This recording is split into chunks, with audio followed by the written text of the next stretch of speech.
Happy holidays everybody, welcome back to the channel. Today's topic is the Texas Chainsaw Massacre's end of the year DLC drop. And let me tell you, calling this a disaster is an insult to disasters everywhere. This update is so heinously bad, it's like the devs personally walked into each player's house and dunked on their Christmas tree. So let's break it down. A family member, Bones, played by Bill Moseley, yes, Chop Top himself from Texas Chainsaw Massacre 2, and a new victim, Wyatt, played by Skeet Ulrich, the guy whose scream performance practically invented the phrase red flag boyfriend. Sounds cool on paper, right? Well, the reality is, it's not so cool. Each character is $10, so if you're like most players who want both, you're most likely dropping 20 bucks. 20 bucks for what? Let's start with Bones. Bones is so catastrophically broken, he deserves his own category in the Guinness Book of World Records. Most non-functional DLC character ever. He's not broken in an oh no, he's overpowered way. No.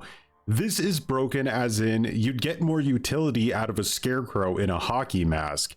His damage and stamina attributes straight up do not work. You could max them out and you'd still have less effectiveness than a wet paper bag trying to hold soup. And let's talk about his special ability, gore bombs. They're like party poppers that ruin everyone's day, including your own team. Slow, loud, and pointless. Oh, and if you do manage to hit a victim, congratulations. They get iframes until they walk away completely unharmed.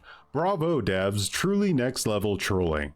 Then we've got Wyatt. If Bones is a train wreck, Wyatt is the train that derailed it. Wyatt throws ranged knives that stun family members, break windows, disarm traps, stab grandpa, and disable objectives, all with no functional counterplay. It's like the devs gave him a Swiss Army knife of doom and said, have fun breaking the game. But hold on, it gets even worse. This isn't just about balance issues. This is about the devs treating their player base like human ATM machines. Because guess what? They announced they're going on a 2-week vacation right after dropping this dumpster fire, meaning no fixes, no updates, most likely nothing until February at the earliest. So if you're an Xbox Series S player whose game crashes constantly now, congrats, you're stuck in purgatory. And as if that wasn't bad enough, Gun is actively promoting a sale for the game on the platform while it's borderline unplayable for a chunk of the player base. Think about that for a second. They dropped a broken DLC that they knew was broken and then went on vacation. This isn't an accident. This is a business strategy, a scummy one. They've done it before last Christmas and I flame them for it then too. It's like ordering a $20 special at a restaurant and the waiter brings you a piece of dry toast with a note saying, sorry, I'm off for the holidays. Come back in February and I'll see if I can fix this for you. That's just not okay in any universe. If I made a game and it had a disaster of a DLC like this, I wouldn't even be able to sleep at night until knowing it was fixed. But Gun doesn't care. This wasn't a mistake. They just didn't bother. Barely any playtesting, push it out before Christmas and rake in the cash. It's gross. Bones is not bugged. He's unfinished and they knew that. Then there's the icing on this rotten cake. The pay to win ecosystem they're building. First, Danny drops, effectively a tactical nuke who can sabotage objectives with no counterplay.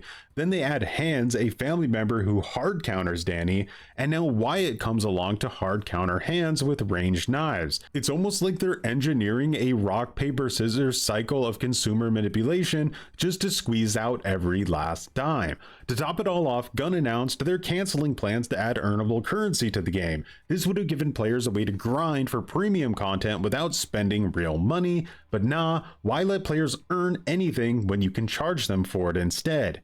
This isn't just a bad update, it's a slap in the face to every player who continues to support this game. Gun, you have got to do better.